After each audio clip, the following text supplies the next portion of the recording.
एक और जंग न्यूज़ चैनल को लाइक कीजिए, सब्सक्राइब कीजिए और बेल आइकन दबाइए ताकि शहर की ताज़ा तरीन खबरें आप तक पहुंचे। एक और जंग, सच्चाई के लिए हमेशा तत्पर। उल्लासनगर शहर में धोखादायक इमारतों के विषय में महाराष्ट्र के मुख्यमंत्री एकनाथ शिंदे ने एक आदेश पारित किया है, जिसमें धोखादायक इमारतों को पुनर्निर्माण करने के लिए जल्द से जल्द धोखादायक एवं अवैध बिल्डिंगों को नियमित करने और क्षेत्रफल FSI बढ़ाने के आश्वासन दिए हैं, जिसको लेकर शहर में राजनीति का माहौल गर्म हो गया है। जहां एक तरफ कालानी परिवार के समर्थकों का कहना है कि स्वर्गीय ज्योति कालानी के प्रयासों को आज सफलता मिली है, उसी का नतीजा है कि आज शहर में धोखादायक एवं अवैध बिल्डिंगों को नियमित करने के लिए मुख्यमंत्री एकनाथ शिंदे ने ऐतिहासिक निर्णय लिया है। वहीं बीजेपी के आमदार कुमार आयलानी का कहना है कि हमारी मेहनत का नतीजा है कि आज उल्लासनगर शहर की धोखादायक एवं अवैध बिल्डिंगों को नियमित करने के लिए मुख्यमंत्री एकनाथ शिंदे ने आदेश पारित किया, जिसको लेकर शहर में कालानी व आयलानी के बीच राजनीति जमकर हो रही है। शहर में जब भी कोई ऐतिहासिक फैसला होता है तभी कालानी व आयलानी उस पर राजनीति करने में लग जाते हैं। सचमुच में इस शहर के शिल्पकार आदरणीय पप्पू कलानी जी और उनकी धर्मपत्नी आमदार रहते वक्त ज्योति कलानी जी हर अधिवेशन में उल्लासनगर की आवाज उठाते आई थी और आज पूरा शहर ज्योति कलानी जी को याद कर रहा है और उनकी यही मांग थी कि शहर में कुछ भी हो, शहर की हालात बहुत खराब है, धोखादायक इमारतें गिरते जा रही है, दूसरी तरफ लोग हमारे मृत्युमुखी पड़ रहे हैं।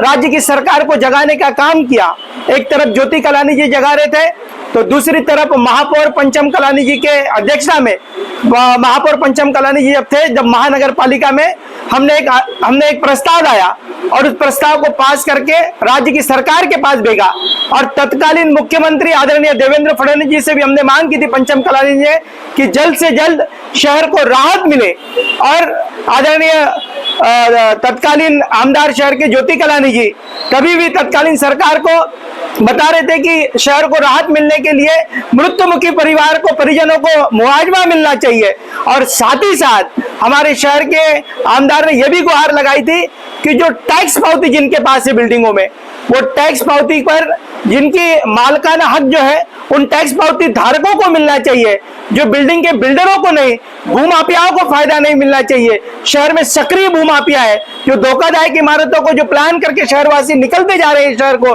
ये शहर को फिर से बसाने के लिए महत्वपूर्ण भूमिका ज्योति कलानी ने अधिवेशन में उठाई थी। पंचम कलानी एक तरफ महानगर पालिका में आवाज उठा रही थी, दूसरी तरफ ज्योति कलानी जी ने उठाई थी। आज पूरा शहर आदरणीय ज्योति कलानी जी को याद कर रहा है। आज ज्योति कलानी जी हमारे बीच में नहीं है और उनकी आवाज आपकी सरकार आदरणीय एकनाथ शिंदे साहब ने वो आज यहाँ पर घोषणा की और एकनाथ शिंदे साहब की इस घोषणा को मैं कलानी परिवार की तरफ से आदरणीय मुख्यमंत्री साहब और खासदार साहब का मैं तहे दिल से कलानी परिवार की तरफ से अभिनंदन करूंगा। आदरणीय पंचम कलानी जी की तरफ से, आदरणीय उल्लासनगर के शिल्पकार महानायक पप्पू कलानी जी की तरफ से और ओमी कलानी जी की तरफ से मैं तहे दिल से आदरणीय मुख्यमंत्री साहब और खासदार साहब का मैं तक मुझे लगता है कि 70 से 75 लोगों की मौत हुई है और मौत होने के बावजूद भी भाजपा सोई पड़ी थी।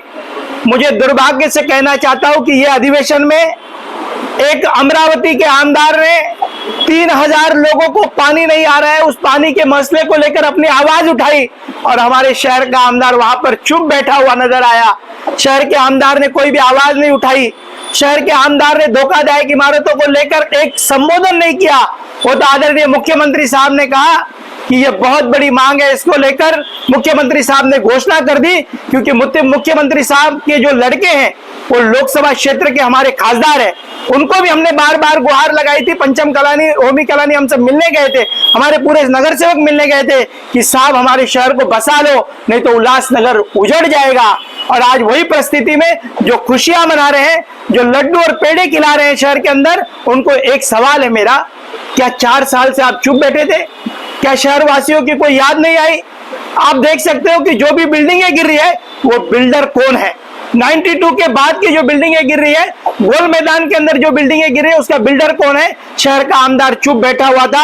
शहर के आमदार के तौर पर पंचम कलानी, महापौर के तौर पर पंचम कलानी और ज्योति कलानी अपनी आवाज बुलंद करते जा रही थी। मैं राज्य की सरकार से भी मांग करूंगा कि जल्द से जल्द जो मृत्युमुखी लोग हैं उनके परिजनों को मुआवजा राज्य की सरकार से मिलना चाहिए। एक तरफ मुख्यमंत्री साहब का धन्यवाद करूंगा, आदरणीय खासदार साहब का धन्यवाद करूंगा, और मृत्युमुखी पड़ने वाले लोगों को जल्द से जल्द मुआवजा दे राज्य की सरकार। इसके लिए हम गुहार लगाएंगे आदरणीय मुख्यमंत्री साहब से भी और विरोधी पक्ष नेता अजीत दादा पवार से भी कि हाउस में ये सब्जेक्ट लेकर आए और उनको जल्द से जल्द मुआवजा मिलना चाहिए। धन्यवाद। एक बिल्डिंगों का मुद्दा चला, काफ़ी टाइम हमने इसकी कोशिश की है कि उल्लासनगर में जितनी भी बिल्डिंग है कंस्ट्रक्शन है वो रेगुलाइज हो।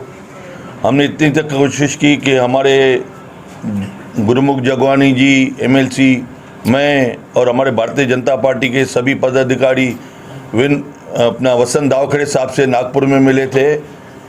उनको रेगुलाइजेशन करने के लिए अध्यादेश पास करने के लिए हमने शुरुआत की और वहाँ पे अध्यादेश पास भी हुआ नागपुर में, लेकिन उसमें रेट ज़्यादा होने के कारण या उसमें कुछ खामियां रह गई तो उल्लासनगर वासी आगे ना आ पाए। बरसों से फिर वापस से कोशिश करने के बाद आज हमने काफ़ी बार, जब से आमदार बने, मैंने लक्ष्यवेदी डाली, CM से मांग की, लेकिन उसका पाठ पूरा ना होने के कारण लक्ष्यवेदी में हमें सपोर्ट नहीं मिली, क्योंकि हम उस समय से ही विरोध में थे।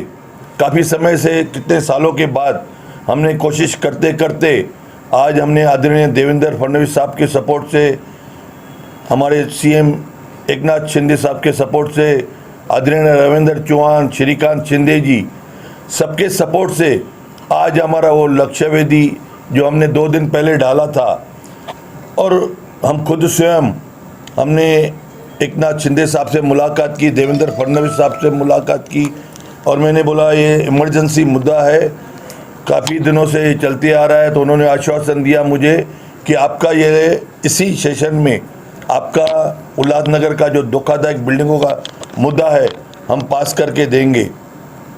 आज वो मुझे जो कल एकनाथ शिंदे साहब और देवेंद्र फडणवीस साहब ने मुझे प्रॉमिस किया, आज वो मुद्दा सेशन में आया और वो एकनाथ शिंदे साहब ने सैंक्शन करके दिया। मैं उन सभी का तहे दिल से शुक्रिया अदा करता हूँ, आदरणीय CM साहब का, एकनाथ शिंदे साहब का, और डिप्टी CM देवेंद्र फडणवीस साहब का, विनोद तावरे, अपना रविंद्र चौहान साहब का, और हमारे श्रीकांत शिंदे जी का तहे दिल से शुक्रिया करता हूँ। और ख़ास करके हमारे बालाजी खदगांवकर जी, जिन्होंने हमें सपोर्ट भी की। आज काफ़ी बरसों से जो उल्लासनगर की मांग थी कि ये धोखादायक बिल्डिंग को रेगुलाइज हो, आज वो हमारे को एक किरणा दिखने में आया कि उल्लासनगर में जितने भी धोखादायक बिल्डिंग है उसको हम रेगुलाइज करके और वापस से रीडेवलप कर सकते हैं। क्योंकि रोज़ देखते देखते आज ये बिल्डिंग गिर गई, आज ये इतनी सारी बिल्डिंगें गिर गई है।